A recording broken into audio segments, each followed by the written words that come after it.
Okay, so before we get started on today's show, which of course is all my best practices to keeping you from getting screwed from insurance in disasters and vendors, of course, that surround disasters, I want to quickly tell you some tea that someone sent to me that was really shocking, and I was like, I have to share this with you. So you guys may or may not be aware of this, but Britney Spears has a brother, and Britney's brother had a girlfriend named Amber Lynn Bryan. And just so you guys know, Brian Spears is Britney Spears' brother. Well, I guess Amber Lynn took to social media and dropped all this tea about Brian and Britney Spears and crystal meth. Now, why do I care? Well, because back in 2012, Lutfi had claimed that Britney Spears had her freak out because of doing crystal meth for too long and being kind of out of her mind. And so she behaved erratically, really mainly because of meth. So I was like, damn, here we go again. And it appears this might be the reason that Britney Spears is acting erratic, because maybe she's doing crystal. So here's what Amber Lynn Conklin said. This was just 2 days ago. So like early week, January 17, 2025. Brian, why don't you tell B, meaning Britney, how you talk shit about her to her security, Nina, and everyone else in her life, like Cade, and your mom, me, all your friends. You love to control her, meaning Britney, and use all her money. Poor girl is posting videos of you thinking you're being a good brother, yet I've recordings of what the fuck is actually the agenda. Do yourself a favor and stop with the Mexican meth and bullshit and harassing me every day, telling me I'm cheating on you while I'm watching a movie with my mom, then find out you're in Mexico back for more drugs while you haven't been by my side one day during my cancer. Fuck you. Keep drugging up your sister and living off her money, then complaining to everyone she's hallucinating and talking to walls. You're going to kill your sister like my brother died. Ooh, that's Tim T. When you're 50 years old and beat up girls and go meth and mooch off your sister. Mexico has that cheap meth. Adderall, you can tell by people's faces. It's sad. I've always tried to be a help, but some people are their own worst enemy. Someone needs to tell the girl how her brother's blowing through all her money on prostitutes, not just drugs. LMAO, I dodged a bullet. If I post the true videos and pictures of this insane lunatic, I promise you will not think he is sexy, LMAO. Puke.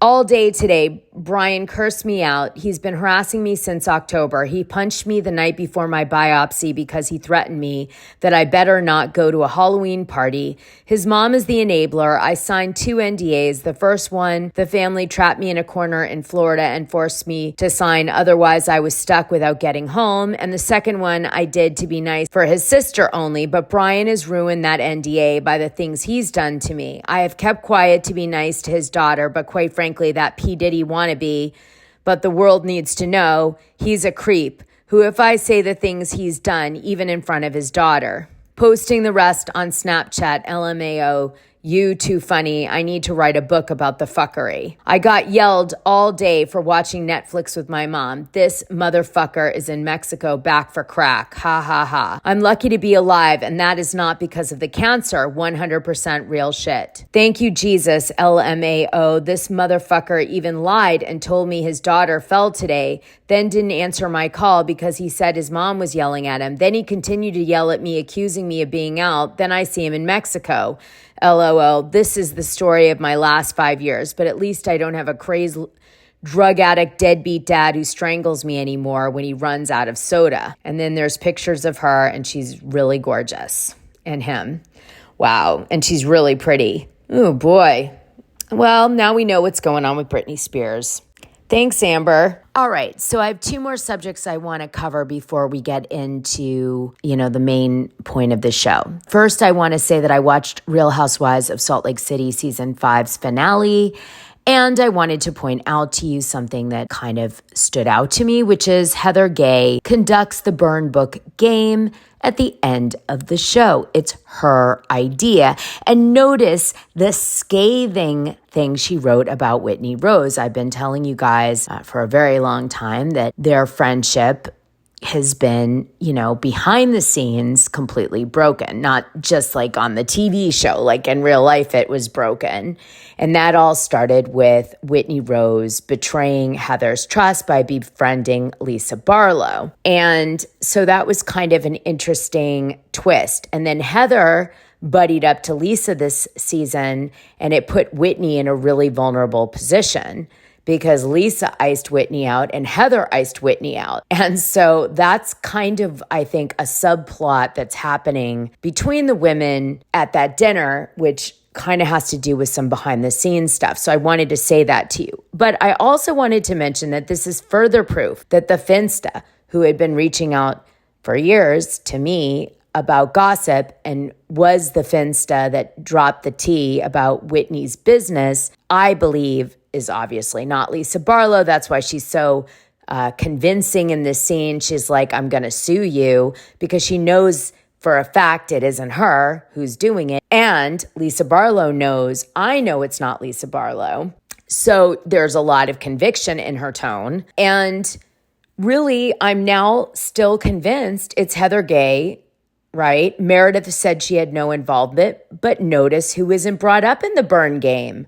Or if she was, they didn't air it. Did you notice? The only person who didn't get a turn at being burned was Meredith Marks. So isn't it odd that the two people that I said this Finsta account stayed away from, really dragging, was Heather Gay and Meredith, and those are the two people that one is running the game and the other person, we don't see what their burn is. It doesn't make it to them. I feel like it was more confirmation that I am correct, that it is Heather Gay behind this Finsta that was dragging Whitney Rose's business, and this had to be the only way that they could move on. Because, let's face it, the hypocrisy of that is overwhelming, right? That, all these women are saying, don't drag each other, don't look into gossip, let's stop it, you're bad because you're recording our conversations, all this stuff. Meanwhile, each one of them is a hypocrite because they've all functioned in that dirty, dirty way. And they're deathly afraid of being caught. And so this was the only way for Heather Gay to kind of save the day, and more importantly, herself, because in a way, it's an admission of guilt that she's been also guilty of doing horrible things to people and gossiping and all this stuff. So it protects her from really being called out in some massive way, which was definitely about to happen. Because if it wasn't, then the scene is completely produced because Meredith knew, and so did Whitney. And neither of them really said anything. Like, Heather, it's you. You did it. The influencer who was speaking to the Finsta thinks it's you.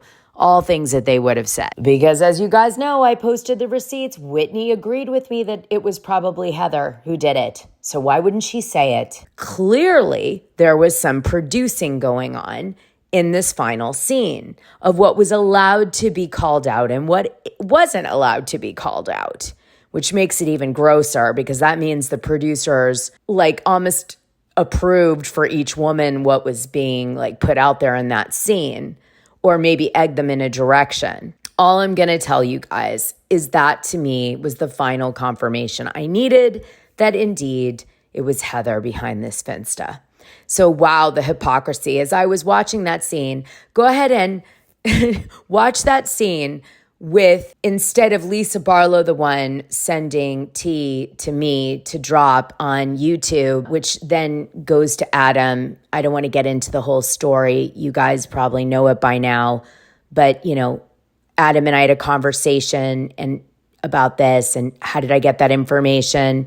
And he said they want to film a scene about it. And I said, if I film the scene, they'll cut me out. So someone should benefit from it. You should do it, but be careful because they usually will throw us under the bus. They never do us a favor in influencer land. Believe me, not on those shows. And so I said to him, be careful. And he was like, I will. And sure enough, they kind of did throw him under the bus. They called him a stranger 50 times in the finale, which he's no stranger to any of those women. They all know him. They called him a podcaster instead of Up and Adam. Which is ridiculous. He didn't even get a placement. And they did that, like also in the scene when Whitney calls. She doesn't even call his name out to promote him. Again, bravo, shame on you. Shame, shame, shame. And all you women who work for Bravo, shame on you too. Really, really pathetic. To involve someone else in your drama to benefit your damn ratings, and you don't even give the guy a shout out. It's ridiculous. But this is why I didn't sign the release, and I offered it to Adam, hoping he might get a break and they would take care of him because he's promoted Bravo for so many years, but they didn't because they don't give a shit because they're assholes. I'm just going to say it. And that's it, Shed Media. And so what happened was, sure enough, they did the scene. They didn't promote Adam. They said, they didn't bring up Heather as the one, even though everybody knew it. Very produced, very produced. So it seemed like such a big moment and all this stuff, but I'm not buying what they're selling. Anyway, go back and watch the scene with Heather conducting this burn book moment, knowing that Heather Gay lied in her book about Monica allegedly having some sort of gossipy affair with Jen Shah's husband, Coach Shah, while she's in prison. That was not true. I confirmed it. And then listen to that scene again with Heather conducting that game. And remember that I believe truly, and I'm no dope, that she was behind the Finsta account spilling all the tea over the years, about stuff. Anonymously. She would have been better off telling me and saying, listen, I'm doing this because I like you. I've admired you on the show for your period of time you were on. I cannot get caught doing this. It's really bad for me, but I do want to help your channel and I want to get you some tea. I would have never betrayed that. But the fact that I was manipulated into some sort of game that they were playing to throw me under the bus in the way that they kind of did Adam, that really got me because I'm smarter than that. I've been in the Housewives racket for a long time. I know how it operates.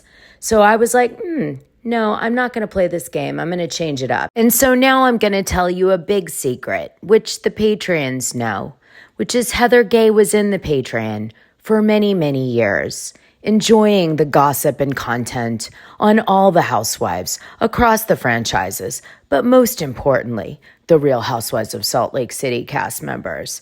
Because let's face it, my gossip is pretty damn juicy in there.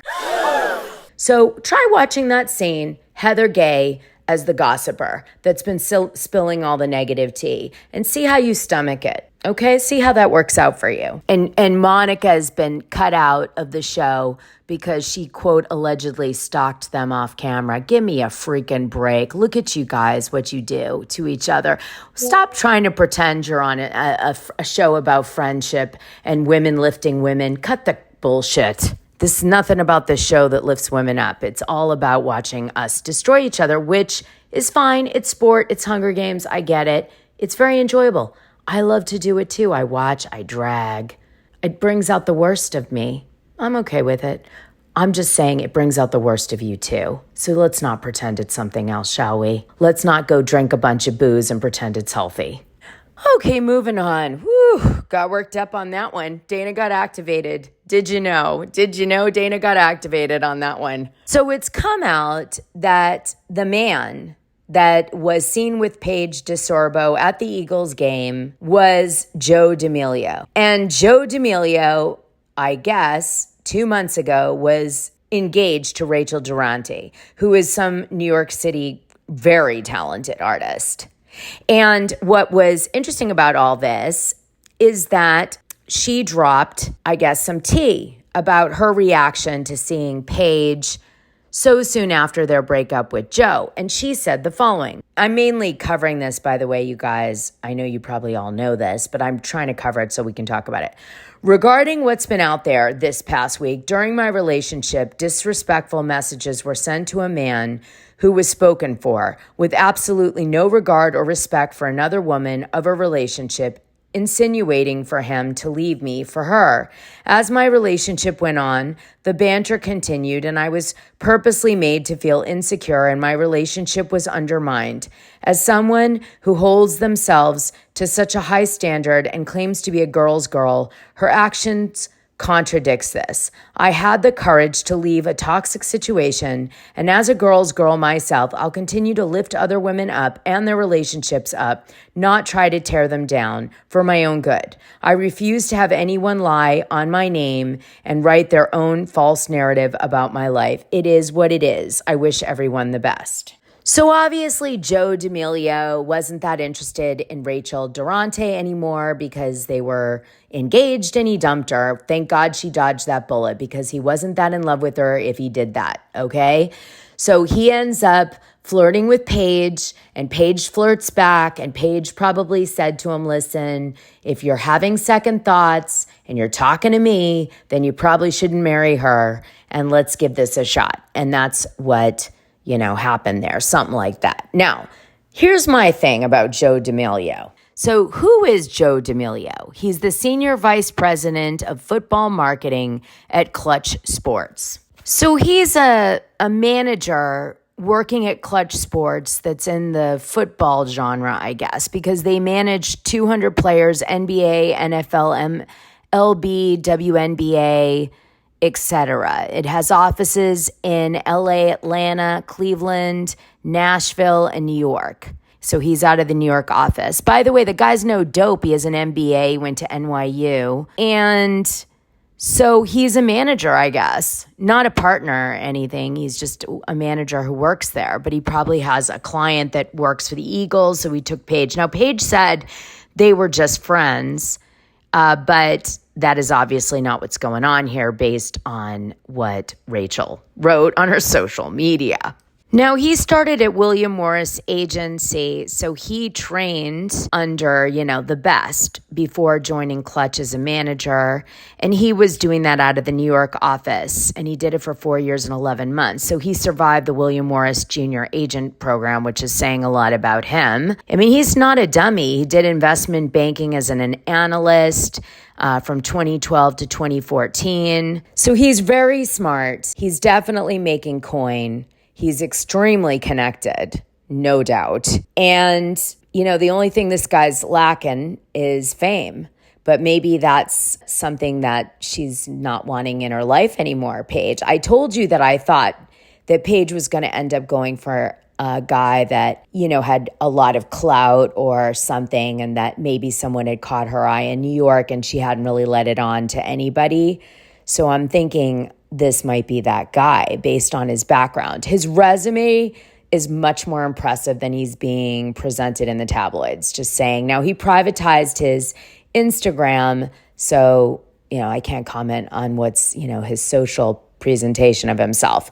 But I can tell you from his work presentation, yeah, he's a good catch. Yeah, so, oh boy, things are heating up. Meanwhile, Craig's unbothered. He's already over it from what everyone's saying, Shep and everybody. So there you go. I guess he's just moving on. He's been traveling and stuff. The tabloids have been talking about it. He's probably back in Aspen.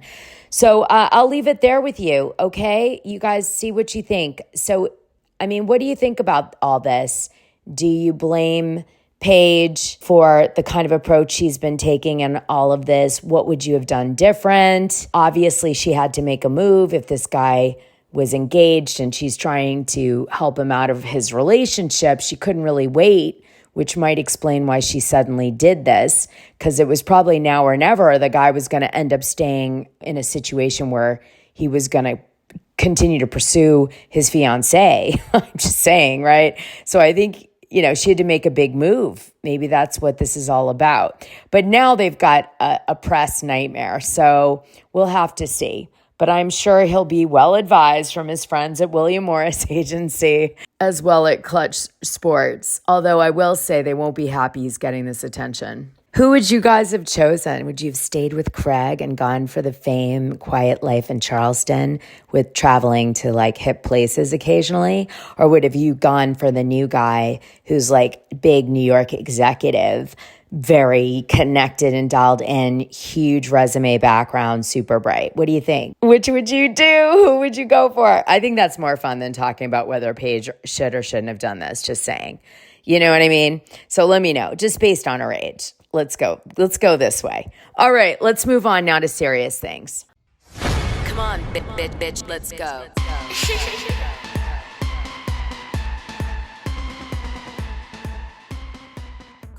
Oh, I've been dying to do this episode for you guys, and I'm finally doing it. My friend was supposed to join me, who's an expert in the industry. He wasn't my friend before my disasters, but he became my friend thereafter. I've had quite a few disasters myself last year, but I learned a lot from him, so I'm hoping at a future show he'll join me. He actually got called to a big fire that happened in New Orleans that he had to attend to, so he couldn't join me for the show today, but hopefully you will meet him down the line because he's an incredible expert at everything to do with disasters and insurance. But thank God he's taught me a lot of what he knows. So here's the situation. I'm going to be giving you in today's show really kind of, I think, deeper stuff on how to not get screwed by the insurance companies and also have successful claims go through and what happens if you don't. Also, I'm going to help guide you a little bit on some of the remediation components that you might be facing. Since the people right now who need this the most are the California fire people, I will gear it a little bit more towards that than I normally would.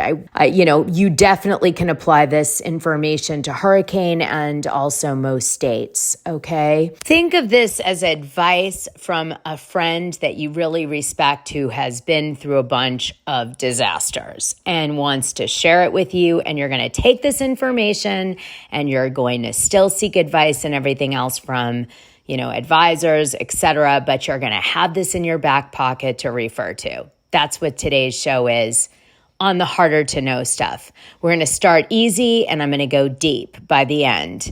So you may want to listen to it in parts. Where do I want to begin? Well, let's first start off by talking about what's happening with these insurance companies with everybody's houses, because you're going to hear from multiple people that after a hurricane or the fires or even before the California fires, a bunch of people were getting denied on their insurance coverage, whether it be flood related, like I said, or wind mitigation, or even fires. And that is because the insurance companies have become leaner and leaner over the years. What do I mean? Well, to be perfectly frank, most insurance companies at this point have absolutely outsourced every single staff member you're interacting with. What does that mean? Well, anybody who's taking phone calls related to adjusters, even, like when you call into USAA, for example, it's an insurance company that is primarily focused on the military as their demographic, you will get to like a low-end customer service agent representative who is actually like a low adjuster if you're looking to file a claim. And that low-level adjuster is actually an outsourced adjuster. And he will then keep escalating you up to a pool of adjusters that are higher and higher in their seniority, but those adjusters are actually outsourced adjusters. So none of the people really have any accountability to USAA beyond the hierarchy of their leadership. And that's kind of scary that all the people working for these insurance companies are really contractors. And then, you'll call other divisions and they'll have customer service centers where they're taking in your information and plugging it into a system and giving you an output of your coverage. But this concept of like a cohesive company working to tackle problems for the insured, that all report into, a senior staff member that really cares on how they're doing in terms of, for their client base is just a myth. That's something that hasn't existed for a long time. That's how insurance companies have stayed so lean. And really, truly, there's only this like executive layer that is truly working for the company. And some of these companies are run by private individuals, which is quite shocking for a lot of people, and they're getting fatter. Last year, for example, USAA got a ton of complaints in terms of not paying out their dividends in a way that it would lower people's deductibles like they're supposed to. That's a unique thing to USAA. They also had issues with people saying that their damage to their vehicles was being estimated. They were relying too much on technology that wasn't real in terms of, how much it really costs to do something in a particular area. I mean, there just was a lot of class action lawsuits against USAA, but at the same time, the CEO of the company had one of the highest paying years ever and was, and then he stepped down this year because maybe someone on the board level took note of that, hopefully because of some of the things I dropped on social media. Because frankly, USAA really has to operate at an even higher level than most insurance companies because they're targeting the demographic of military. And it is shocking because some of these outsourced adjusters really will make your claim experience, in some cases, great and fantastic, and in other cases, horrific, just based on that individual person's demeanor, way, because there's no unification on, let's say, their training. They're just adjusters, and some will be better than others, unusually so. But this is just the beginning of the problem. So you guys probably heard that State Farm dropped about 1,600 policies in the Pacific Palisades. And this was back in July. Now, some people complained that they got these notifications only within a few days of their policy terminating, which was shocking to them. And it should be shocking to them because that's against the law. And I do want to tell you guys some information about this first, so you're aware that when your insurance company suddenly drops you over something, that you need to really scrutinize that letter and not take it at face value.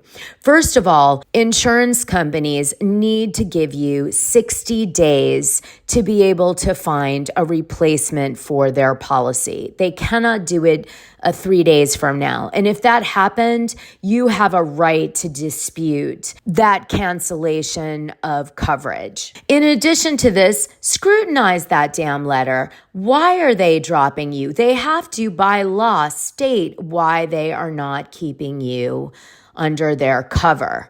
And sometimes that is auto-generated by a computer system that has incorrect information in it, or it might very well be a try-on by the insurance company to hope that you don't really look at it too carefully or closely and you just accept it and they don't want to cover you anymore. Because I've had instances in my own personal experience where they've actually miscited loss information. And they've said that was the reason that the coverage was canceling for some clients that I've worked with on properties. And in fact, when I went and looked at the record from, years ago or whatever it was that they cited, it turns out that they were inaccurate in what they were claiming in the letter. And if you draw that to their attention, that they're inaccurate and you have the records to prove it, they have to stop for a second and pay attention to that. And maybe not cancel you. And you should bring that information to your broker who is managing that policy because they have access to their back-end admin system, which will allow them to get your fight properly. Also, an insurance company is not allowed to consider a loss that happened more than 5 years ago in judging you at all as a client for cover. So why, you're saying to yourself, are you bringing this up now, Dana? Our house is burned already. Well, I'm bringing it up because it's possible that they didn't write you the correct letter and there were issues with the letter that you received, and you may be able to have a claim over your previous insurance company for not terminating your policy properly. So you want to make sure that you go find that freaking letter if you're finding yourself uncovered right now and really needing coverage, and you go through every damn word on that letter and make sure that everything stated in that letter was correct and accurate and followed the law as required by compliance in California in terms of terminating or canceling policy. And don't take it at face value. Because if they did even one thing wrong,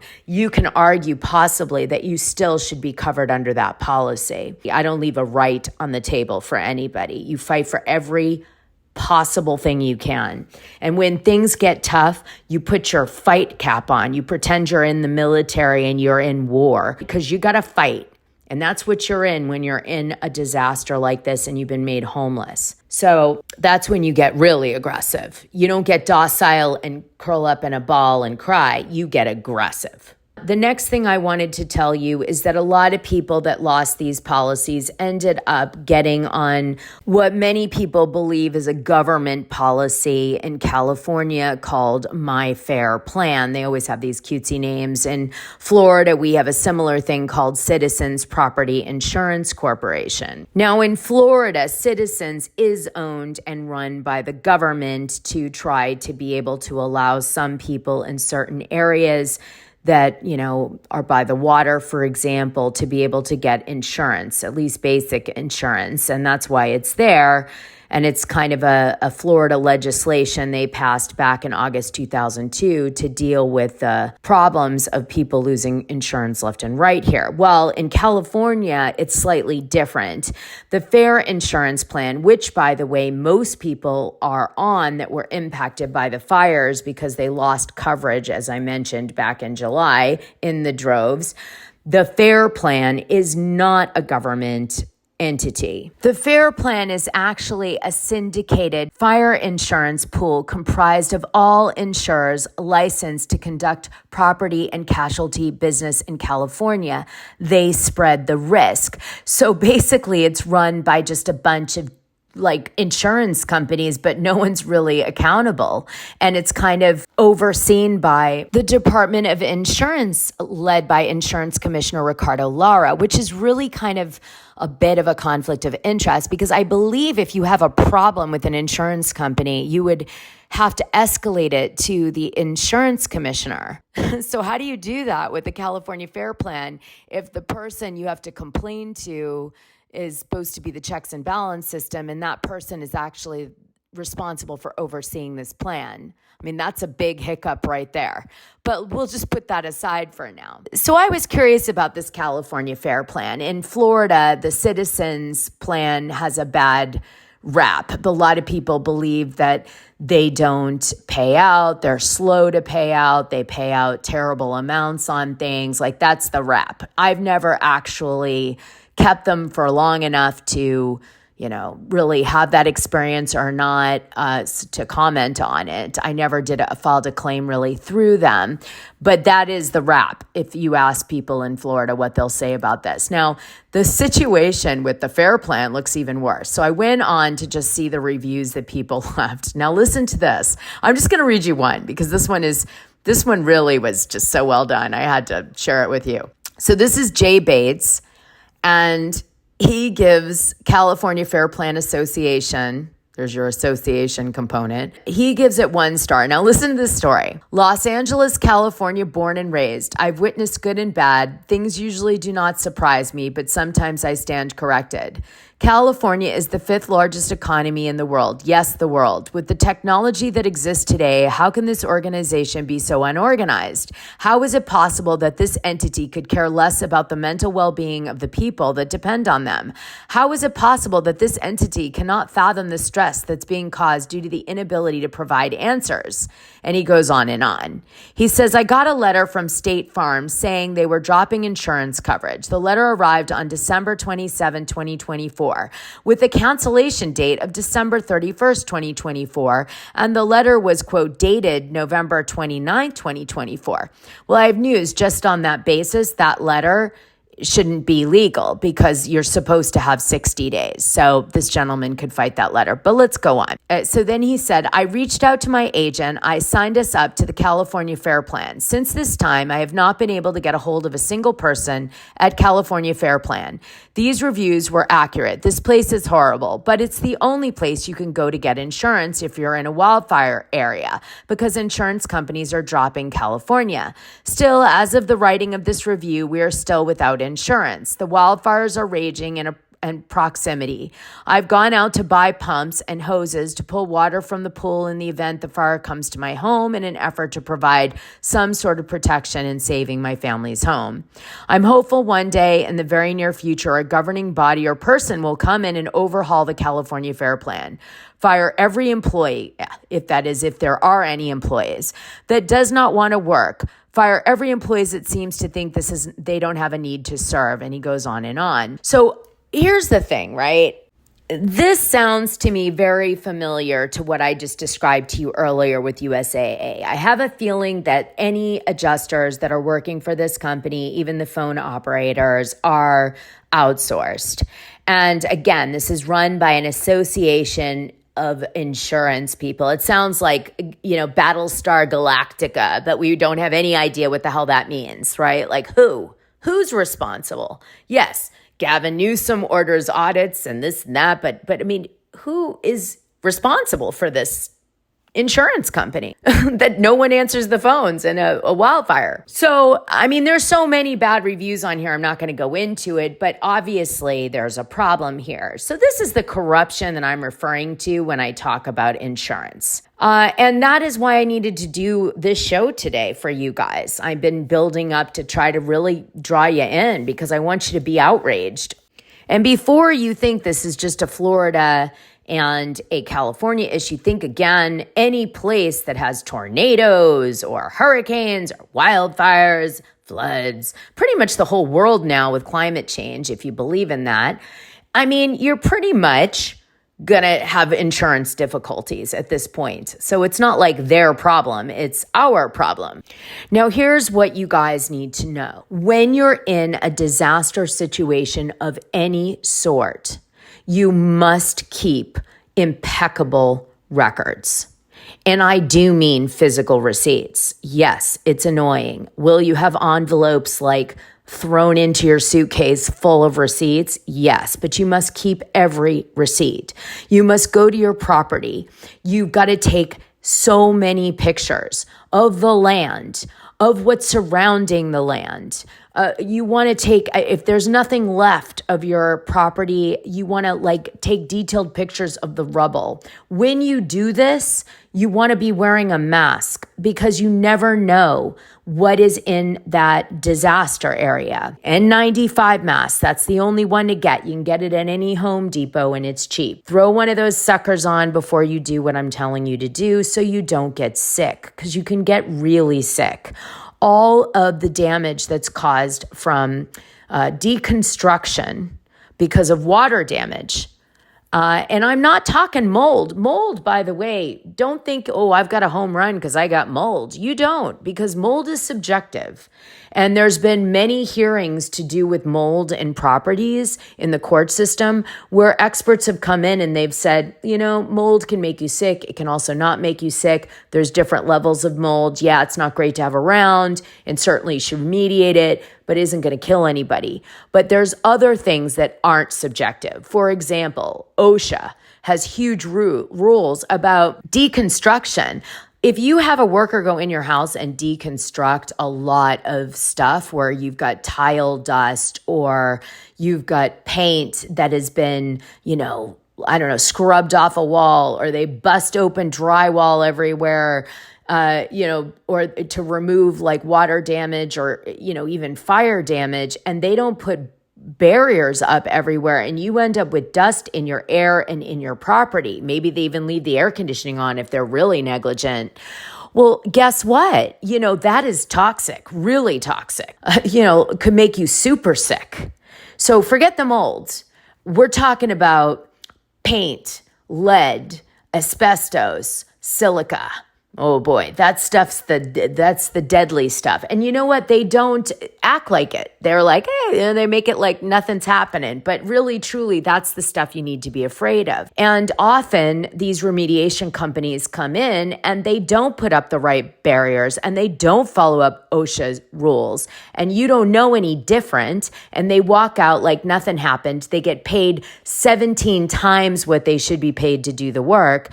And you're left with a toxic environment that you don't even realize, to be sick. And you're like, gee, I don't know why I keep getting bronchitis. And it's like a year later. And well, guess what? It had to do with the silica dust. The guy didn't properly close up your property and let it go in your air, and you didn't know. You just hired a cleaning lady and had her clean the place after and thought, no problem. But that's not the way silica dust works.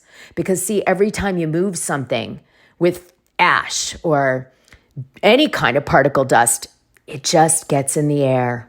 It doesn't go away. In fact, the only way you can remediate something is to pack up as much of the debris as you possibly can in like decontamination bags, and then use a HIPAA compliant vacuum cleaner to suck up the dust everywhere possible. And then only after you have done that can you wipe down every single thing, and I do mean every single thing in your property, to get it clean and safe, because otherwise the dust still laying on things will recontaminate the air you just spent time cleaning. You also have to bring in air scrubbers that come in and scrub your air, because your air is actually toxic for days. You know what else does this? Wood dust. Wood dust. So someone comes in and they just do all this wood work on your floors or whatever, and they just let the dust flying in the air. That is toxic. It causes black lung. So don't kid yourself. Now, the thing is that why do I bring this up is I don't want you guys not understanding how this all really works, okay? So once you've got great photography and visual evidence of what has happened on your land and property, your next step is to, as quickly as possible, get any records that may have existed outside of the demolished property. If you're in a property still standing, you take photos of the water damage. You take photos and videos of your entire house. A good practice, by the way, in the future is that everybody should have like a walkthrough of all their things in like a cloud somewhere sitting for safety. I do one every year when I initiate a new insurance policy so that I have it handy if, God forbid, something happened, like my house goes away. But let's just say that you guys didn't do this. Well, you want to reach out to your friends who might have come over a few months ago for a party or something that might have pictures in the background of your paintings, of your art, something maybe taken in your closet.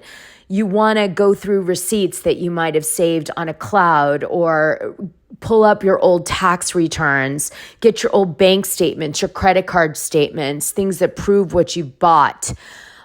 You want to try to look through your photo drives on your iPhones, anything to establish your actual personal items, not just the property itself, because the way they value property is what was your house made of? That's number one. Number two, what was in the property, and how do you prove that that stuff was in the property?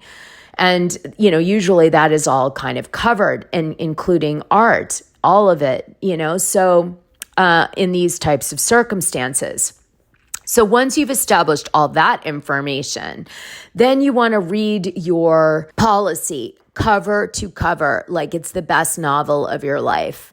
And yes, your move is probably going to be to hire an adjuster to work and represent your interest next, but you cannot rely on them because they don't always bother, because they're being inundated by people with claims to read your individual policy. So you have to advocate for yourself to your adjuster. So I always read my policies. In the case of the California fires, you're going to want to read, obviously, wildfires, but you're also going to want to read vandalism in case you were impacted by arson or, anything like that. You want to really pay attention to those things, okay? And get right into it. What's your deductible? Meaning, what are you going to have to deduct from the settlement amount that you end up receiving from the insurance that you will not receive? Is it $3,500? Is it a percentage? Is it 10 grand? There's, different things on that. So, make sure you look at that information. I always tell everybody, go ahead and make a spreadsheet and try to estimate your loss for yourself. This way you don't end up getting screwed because you have a real number of what you think you're due. I mean, instead of some abstract number that they come up with. That's really important. And you'll also have in your mind what you're basing that on. You may miss things that you learn along the way and you can add it to your list, but you're educated in where you're coming from.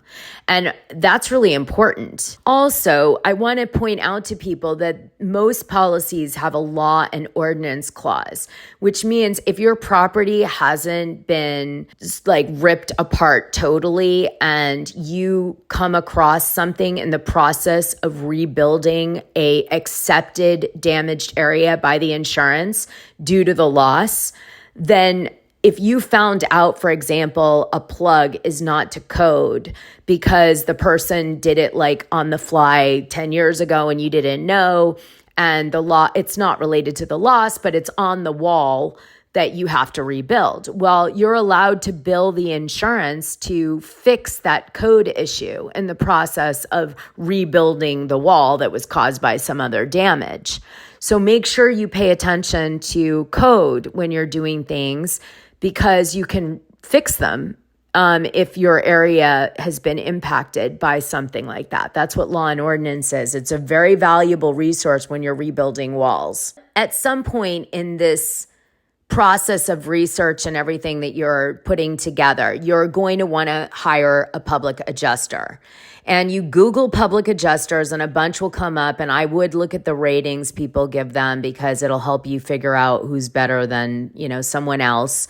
Also, if you know someone in the remediation industry, any remediation industry, right? Those people will know the best adjusters because they work with them all the time. You're going to want to hire one of them, and they will help protect you and champion your rights to the insurance company.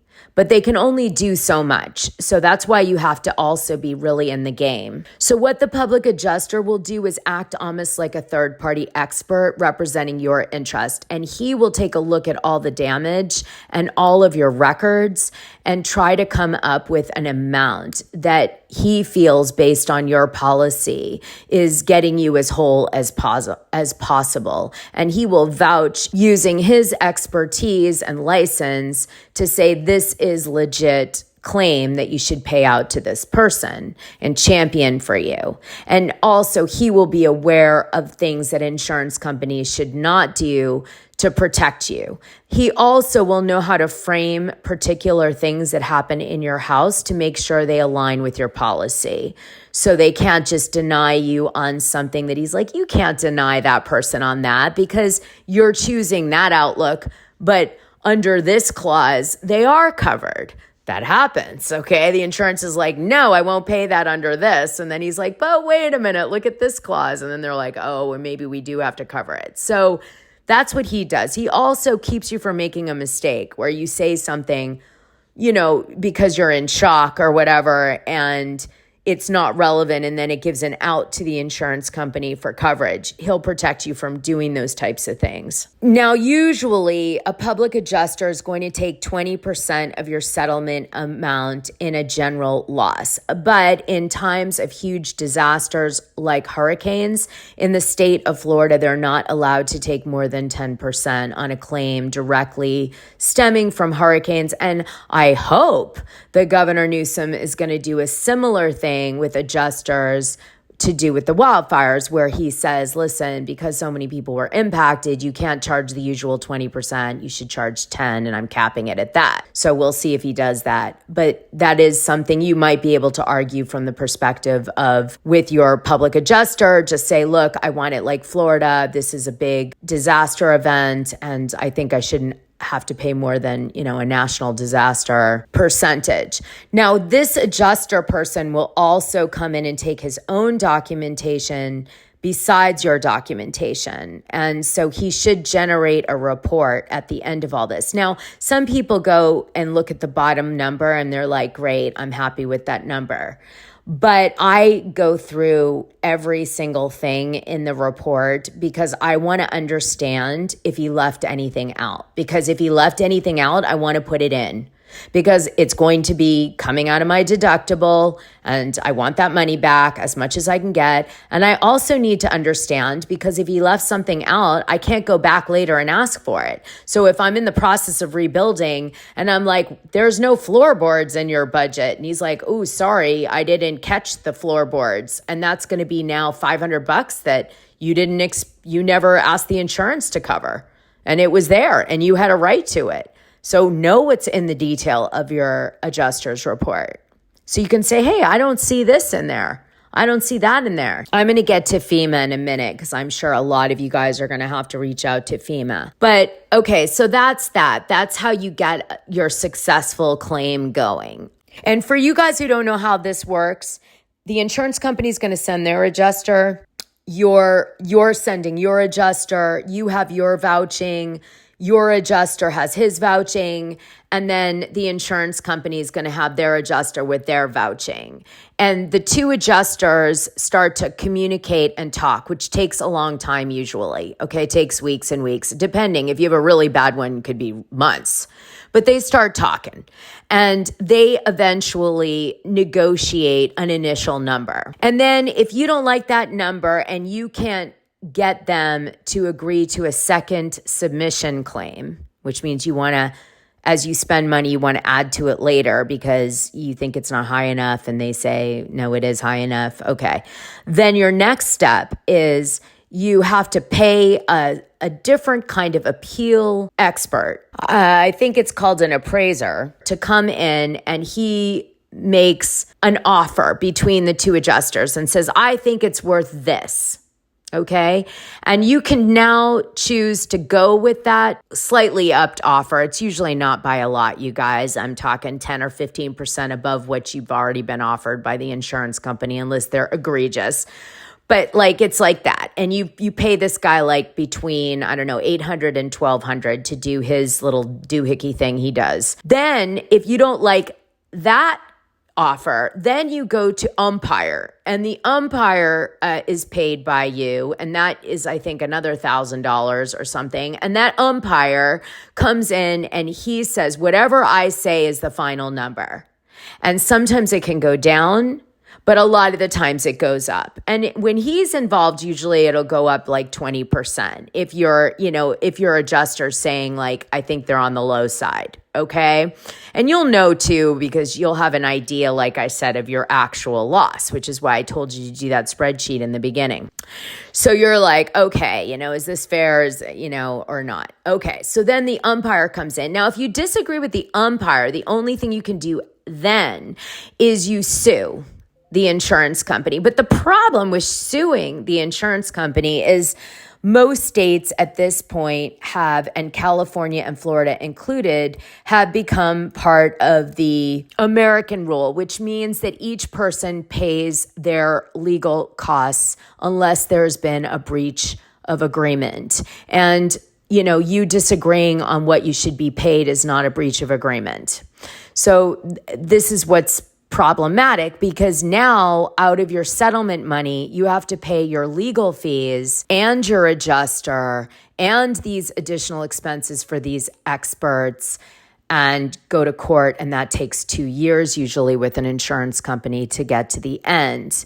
In the old days, insurance companies would settle out those cases because they were paying the lawyer's fees separate to your settlement amount. And now, because everybody's under the new American rule, that is not the case. So if you've got a claim that's like $1 million, you could end up paying out like 33 to 40% to an attorney, another 10 or 20% commission off the gross amount to your adjuster. Now, I always try to negotiate my ALE, which is your, alternative living expenses is what I call it. Okay, it's additional living expenses. I was close, but I always try to get my ALE to be not included in the amount that the adjuster gets, because that's a hard cost. And, like if you just submit your receipts for your hotel and food, those are just like, should be a no-brainer, just paid.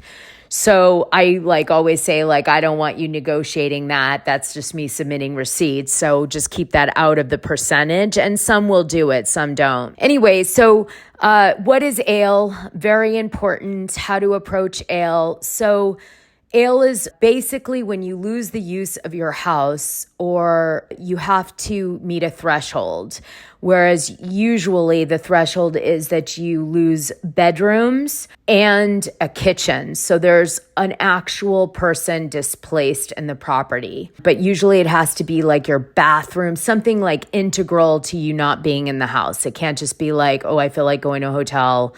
It has to be that the air in the entire house is toxic, or you've lost use of the kitchen and most bedrooms, or, you've lost all the bathrooms, something like that. But when you have that, you can then bill to your insurance company, your hotel, and also your living expenses like food and stuff because you lost the use of your kitchen and your home.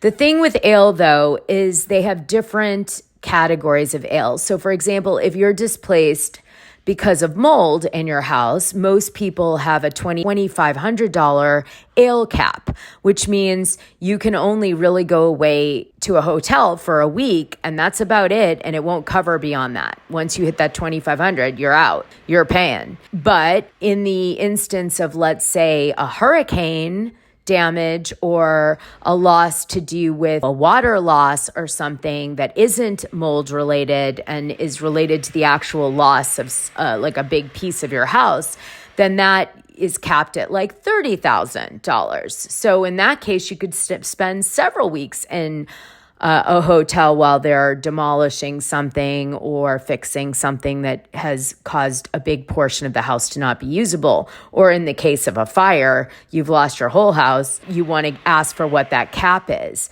And some policies may have a cap specific to fire for ALE, or they may not. They may just have that as a general loss. But you want to know that number because say it's $30,000. When the 30's gone, that's it. You're paying. So you need to, kind of come up with pretty quickly after you get over the shock, the first week or two, you need to figure out a hotel or something that's going to be able to do a budget. You might want to consider Airbnb. They will cover that.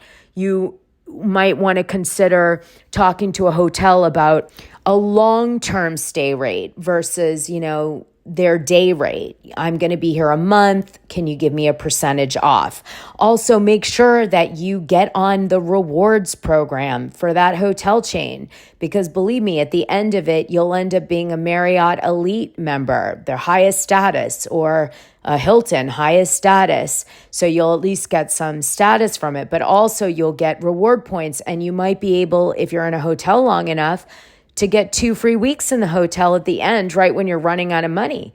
So there's really important to do that. Also, buy everything on a credit card so you're protected by the credit card protection mechanism as you're paying for restaurants and everything, and try to get yourself on a 0 APR. Most cards will offer that now. Get a new card.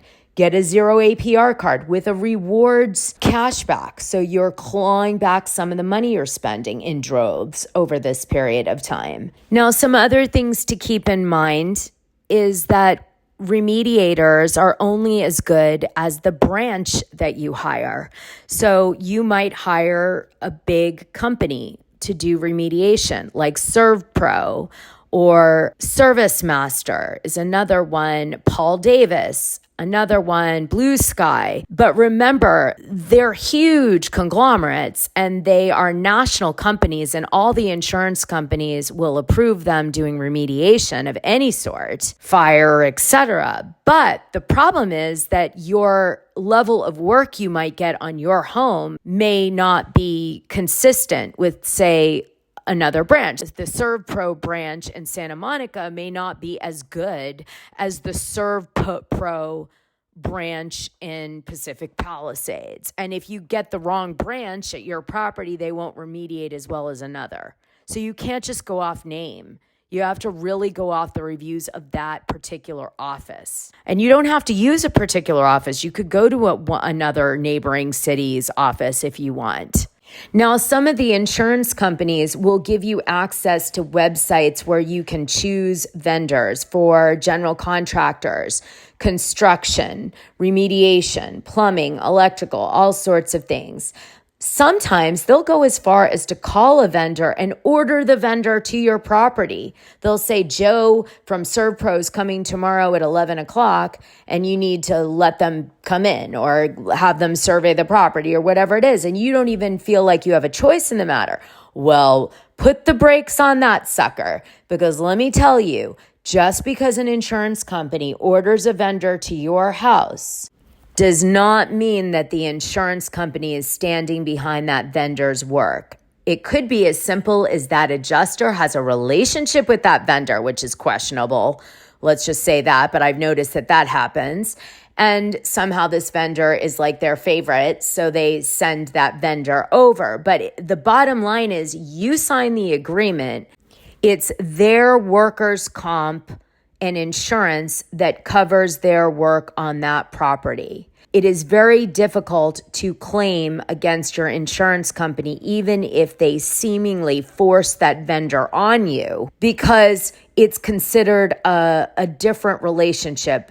And so what I'm trying to tell you is what your insurance won't say, which is any vendor that steps foot in your house that you're paying for out of your loss, meaning the insurance is paying on your behalf, that vendor directly, or you're going to receive the money and pay that vendor along the process. Make sure you get their insurance, you review their contract, you vet them like anything else. And if you have to put the brakes on with your insurance, do it. Say, you know what? I don't want to necessarily just have that vendor. I'd like 3 vendors. I want 3 vendors to bid it out. I want to meet 3 vendors. I want to look at 3 vendors' insurance and contracts.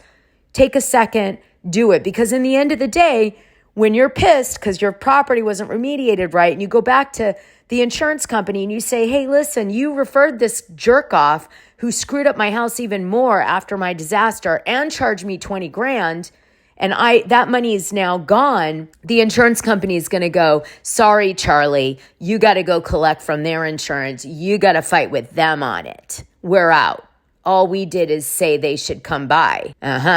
But they don't say that at the time, only later when there's a problem. So vet every single person that steps into your property as if you called them off the internet, not just through the insurance companies, websites. They have reference websites, all that crap. Just remember that. Now, there are some experts that will be sent to your house that will not be deducted from your coverage.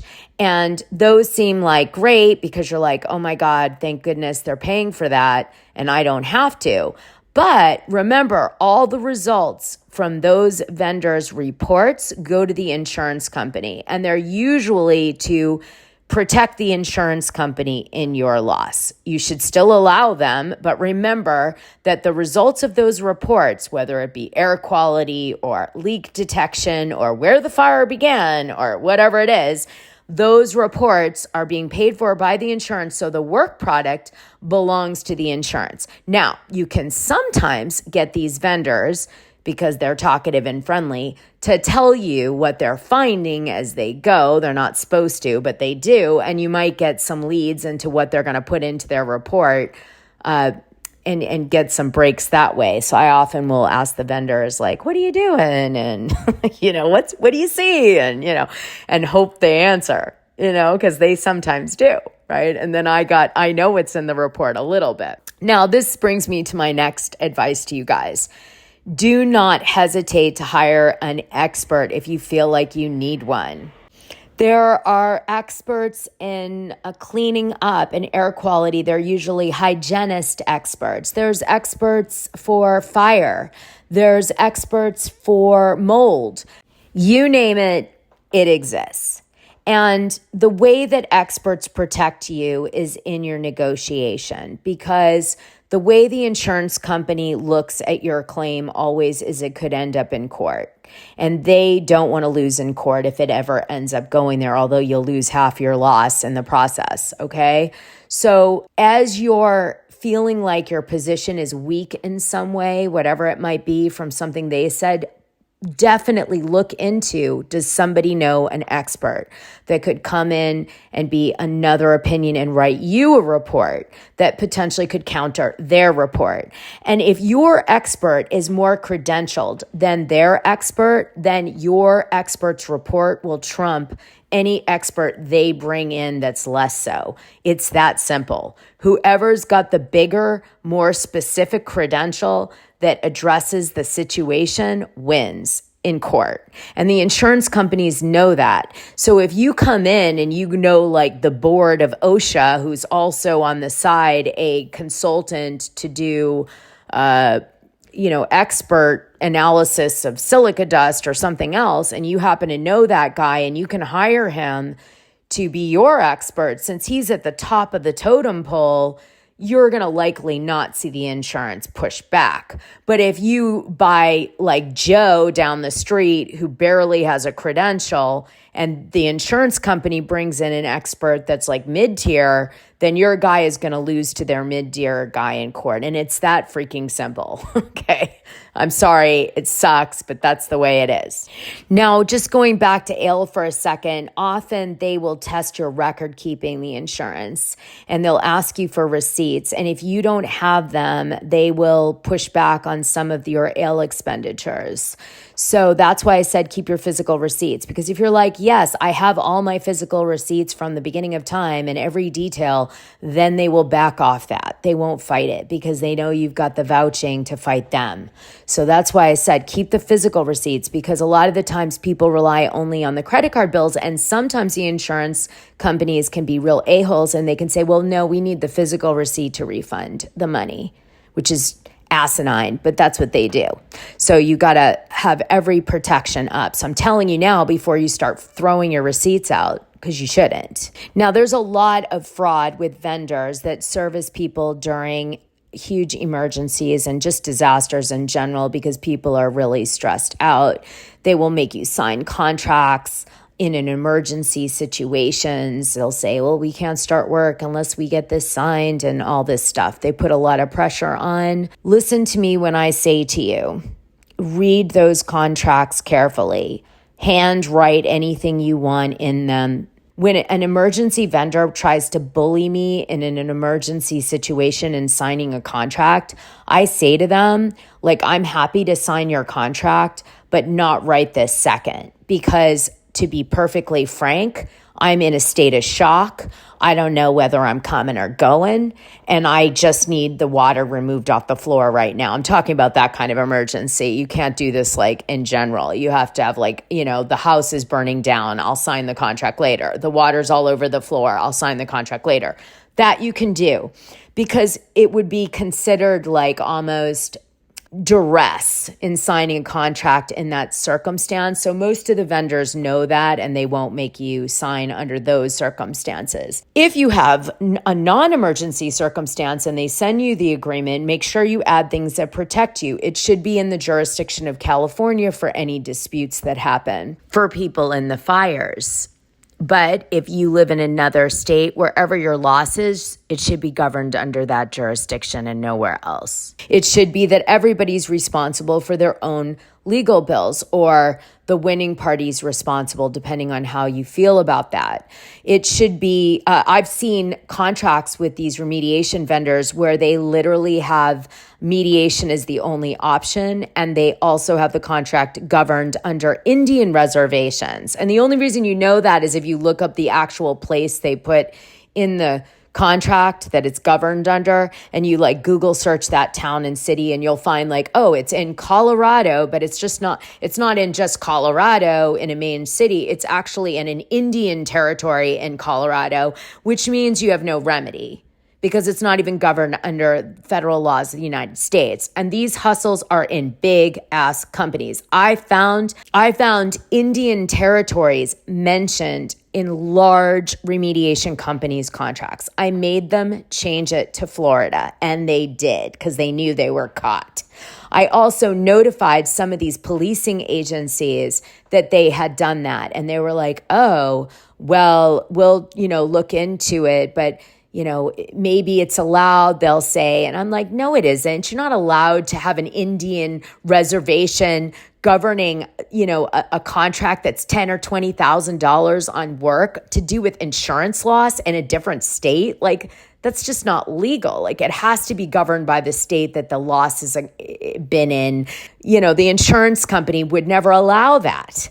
Like, this is some game for litigation later. Also, I always put at the end of my contracts, I'm not paying you 1 cent till the work is completed, because that's the way most insurance companies operate. They actually demand their vendors do all the work, show that it's got a clear air test, or it's been, it passes inspection or whatever it is, before they'll pay $1 to that vendor.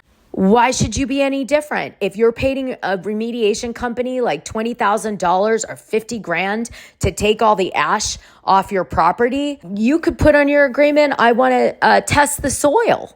And once the soil is tested that there's no toxic debris, I will pay you. And I want that to be an independent soil tester, for example. And if you don't know what means a clean lot of fire debris, you better learn, because I'll tell you what, they're just going to scoop the shit out in hazmat suits and your land could be toxic. How the hell would you know? And they're not going to help you with that. So you better know, how do I test if my land has actually been cleared properly and is truly clean now? And if I rebuild a structure on it, I'm not rebuilding it on toxic land. Or, you can apply that to anything, right? How do I know that after you did all this mold cleanup, that there isn't some other particle in the air that you're not including in the test? You have to know that. You have to test for it. And you don't pay them $1. Because let me tell you, if you failed a test by a third-party vendor, you have to re-clean the whole thing like you never did it. It's not like one clean builds on another. You have to start all over again and pay another $20,000. That's how it works. So if it was me, I would be having a land expert for fire going over any, vendor I paid to clean my property to tell me that it's safe. And then only upon that would I pay the money. And if it wasn't, I'd put a clause in that they have to keep cleaning until they get it clean.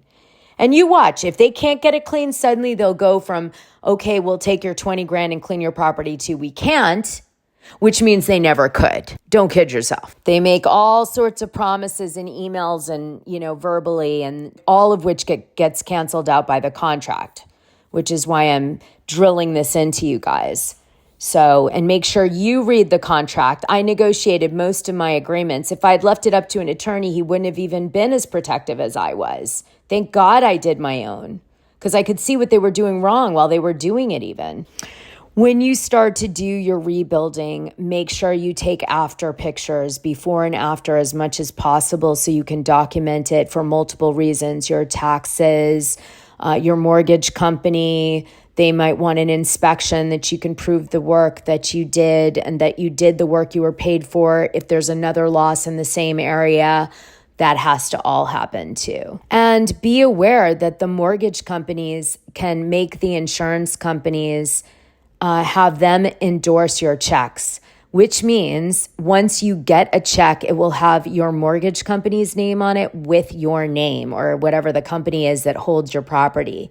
And then you will have to send that check into the mortgage company. They will keep a percentage of it often, and then return the rest so you can do the work. And then they will only give you the remaining amount when you've proven that you have done the work that you've been refunded for. So you could get like a $5 million check and you can only access like $500,000 of it until you prove that you've hit a milestone, and then you get the rest. Some mortgage companies in situations with full loss may say, we're going to take all the money towards the mortgage and clear the mortgage because the property isn't existing anymore. So I'm not even sure how they address that. But the mortgage company is always the first to get paid in any damages to do with the property. And then you get the money after. And each company is different on what the loss amount is that triggers the mortgage company to need to sign. Sometimes it's any loss over $20,000. Sometimes it's more. Sometimes it's less. Just depends on who you've got your mortgage with and also who's managing that mortgage. for the bank. And also the insurance's expectation is that you're going to use the money for the purpose of rebuilding your house. So you can't just you can technically use it on anything you want, but at that point it can also be considered income. And you have to be really careful, because if you don't use it to rebuild your house, it can be considered a windfall. And then, you could be taxed on it. That's like a gray area. I'm still figuring all that out myself. So as a best practice, you're better off using the money to either pay off the debt and then restart, or you're better off rebuilding the house. And by the way, the insurance is only going to give you the money for the exact house you had. So you can't be like, okay, I want to build a new styled mansion on my old mansion's house. They're going to be like, no, we're paying for the old mansion and you can do whatever you want. If you want to upgrade your house, you'll have to do that yourself. And they don't always give you the money for the current climate of pricing. So if there's a bunch of people rebuilding and that drives prices up in that city at Home Depot and the like, even though there are 10% price gouging rules, meaning you can't price gouge because of a disaster above 10%. It's illegal in California to do so. You should report it if you see that. But it does cause a general industry standard price uplift in an area. And if that happens, then let's say a house that was able to be built for $200,000 may cost $270,000 now to build.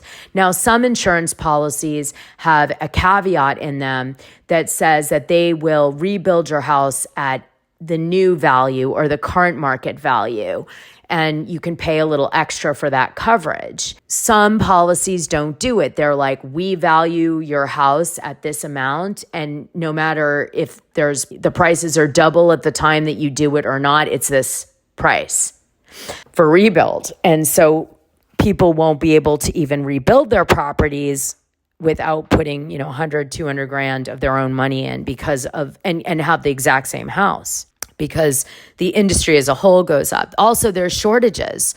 A lot of these places will run into glass shortages, hurricane window shortages. Wood won't be enough, it's crazy. It's crazy, especially if you have custom stuff or things that were imported in. Forget it. Good luck. Years. So it's all a lot. Now, let's say you own your house outright. You're going to get a check and then you can go move somewhere else, sell your lot, get your money back from your lot and take your money and go to a new place. Okay, so that's kind of a lot of the bigger issues. Now, let's talk about FEMA for a second. FEMA, the way it operates is you have to file a claim with your insurance for what you're looking to have covered.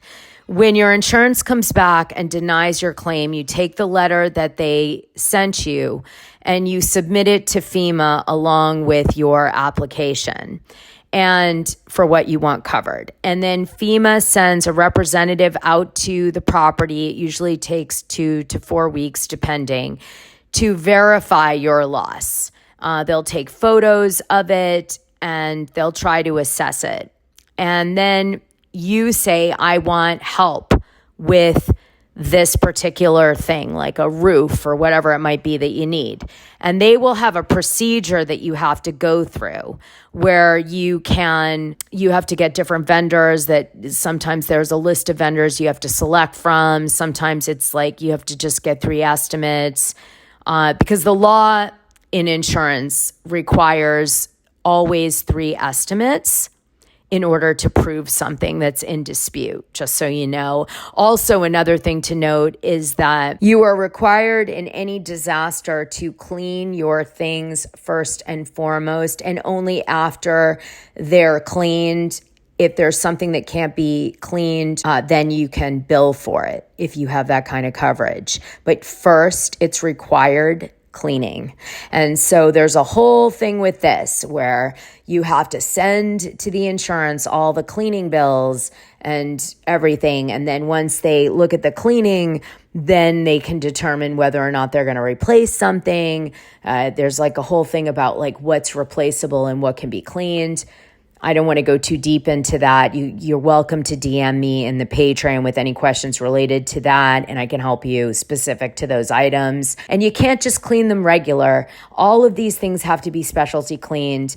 Water damage, fire damage, mold, silica dust, all has to be specially cleaned, as I described in one example earlier in the show. So back to FEMA. They come and they document your evidence, the evidence of your loss as best as they can, and then you will submit your evidence, whether it be 3 estimates or you explaining what happened and why you need this support and help, and providing whatever information that they require you to provide to them to prove that you're in need. And then they will then cut you a check at that point for whatever the approved amount is based on what FEMA's rules are. And that's how that kind of goes.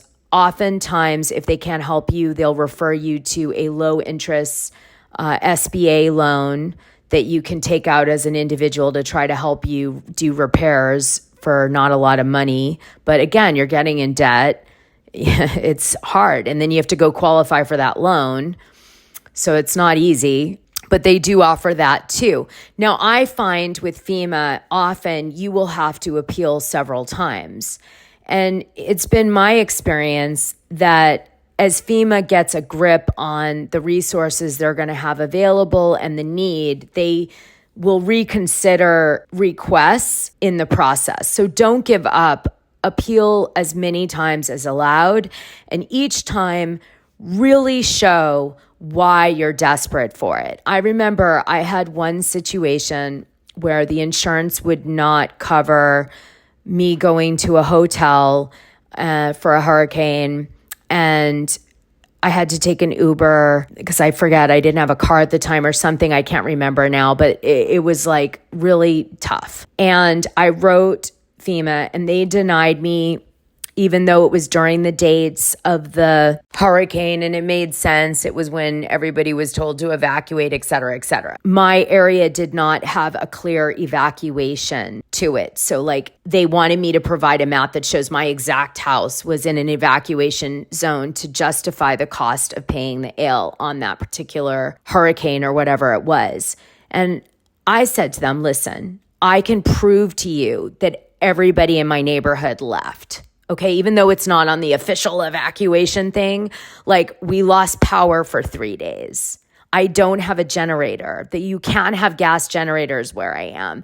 The streets were flooded all around me on a map on Facebook. My neighbors, a lot of them left. When I was able to demonstrate in a different way that it was uninhabitable, even though not on the official evacuation area or burn track or whatever, or flooding thing, they, with the weight of the evidence, finally agreed. And in addition, I reminded them that I am their exact demographic that they're here to help. Someone who's legitimized the claim, someone who can't afford to lose this money, someone who has nowhere to go to get the money, and a single mom who gets no child support with 1 kid and can't afford a whack like this. $1,500 is a lot of money to me, especially at the time that this occurred, you know? And I was like, this is what you're for. And finally, on the 3rd request, they did it. 3 times I appealed. So don't give up and keep building your case and try to think of creative ways to build your case. And yes, it sounds like a full-time job, and it is. But in the end of the day, you've lost your bakery or your business to the fires or water, or your bar is uninhabitable to have people in, or your last asset was this house and you had nothing else, then you have to think of it like a job. And you have to go, where else am I going to make my money back? This is my way of making my money back. And money saved is the same as earning it, or clawing back money you've lost is the same as earning it. Change your mindset. Also, something else to consider is understand what the city and federal governments are going to do for your community automatically free, so you don't pay for it and then they did it anyway. Like, have some indicator of what that might be from talking to people or going to your city hall or whatever it is to sort of get a feel for that. Yes, I could pay a company after a hurricane to come down a few $100s to clean up all my debris. And I might be able to get that back from FEMA or my insurance company. But if I just wait an extra 2 weeks, it'll be part of the general federal cleanup. So why would I do that? Why would I put myself through that? They're doing it anyway. Know those types of things so you don't end up having to, do a whole rigmarole and put out money that you don't need to. All right, so here's another thing, which I really want you guys to hear, no matter where your emergency is. It always takes months and months and months from beginning of claim till the end. And when I say months, I mean close to 8 months for some people, a year. Could be 2 years if you go to court. You have to kind of accept, if you're not able to inhabit your house, I did, that you're not going to be in your house anymore. And it's not going to be rebuilt for a very, very long time if you end up doing it at all, because some people just are like, the land is too toxic. I don't want to be around the land. Depends on what your disaster is. Or I don't want to build it and then it's going to fall into the ocean again, right? I can't do this again. Whatever your strategy is, know your AIL cap, come up with a long-term plan for yourself. Get back to work as soon as you can so you can make money. Because what you don't want to do is put yourself in a position where you're going to be homeless or pressured to accept a vendor or do a deal with your insurance that isn't a fair deal because you're desperate. Because they know it and they do use that to their advantage. Sick, yes, but that's what they do. They will be like, Joe seems to be getting tired living in the hotel and he's almost capped out at his 30 grand. He's going to be probably wanting to settle pretty soon. There's some guy up there in the insurance company thinking like that. And then if you don't have a credit card to pop down to keep going for the fight, that you're like, look, a-holes, I'm going to sue you for the difference because you've taken your sweet time and doing all these things. I'm going to try to claw back another 30K from you because you've made me, you've wasted unnecessary time and I've been sitting in this hotel trying to get answers from you and you're not doing them in a timely basis. So I had to put my credit card down. If you don't have that will to risk money to say, no, I'm going to stand up for what's right, they will use it to their advantage to force you into a settlement. So you've got to have resources, have a credit card backed up, have a loan ready to go, have a family member willing to rent you a section of a house that maybe they don't use that often. I remember in one case with me, my aunt had a little tiny room in a little bed in a room in the back of her house. And I asked her, listen, could I rent that little room? She barely used it. I'm like, for 3 months, just while I figured things out. That was huge because it allowed me to get my head straight enough that I could attack. It allowed me to save some money to attack. And that's how you guys have to view it. So even if you're like, I'm going to go live with my mom and dad for 60 days because I'll save 2 months of resources after my AIL runs out, then do it because you want to still be able to fight. You don't want to be like, oh, I've run out of everything, so now I'm going to have to settle anyway after all the torture. And then I'm not even going to be able to be as made whole. So just something to keep in mind in your plan. And a lot of people don't want to give in to the fact that they are truly displaced. And that ends up hurting them in what they end up getting in their insurance. So anyway, these are my best practices. I've learned these from being in the Northridge earthquake, having my apartment burned down when I was in my early 20s from an electrical fire that happened from a lamp. I've been in 6 hurricanes. I've done some property supervising for properties that have gotten into issues. I've managed 3 mold remediations. I've been through my own water event where my property had a breached shower pan that caused damage to multiple rooms and then causing it to be completely gutted in a whole section of my house. They didn't remediate it properly and a mirror fell down and caused my whole house to flood. And when I say they didn't remediate it properly, I mean a remediator came asked the insurance company, should they take down a mirror? And they said, no, it's unnecessary. And then it caused my whole house to flood. I had a vendor do silica dust contamination of all of my property where I was displaced from my home for over a year. So I really get it. I just hope today I was able to help some of you guys not get screwed and know your rights better. And you're right, the insurance companies won't respond to you. So use the time to build your case and get to know the law because it's going to set you free. Special thanks to the Patreons who sponsored this episode so that we could drop it free on all listening platforms. So on that note, kids, go get them. Go get them. And don't get screwed. Loves you.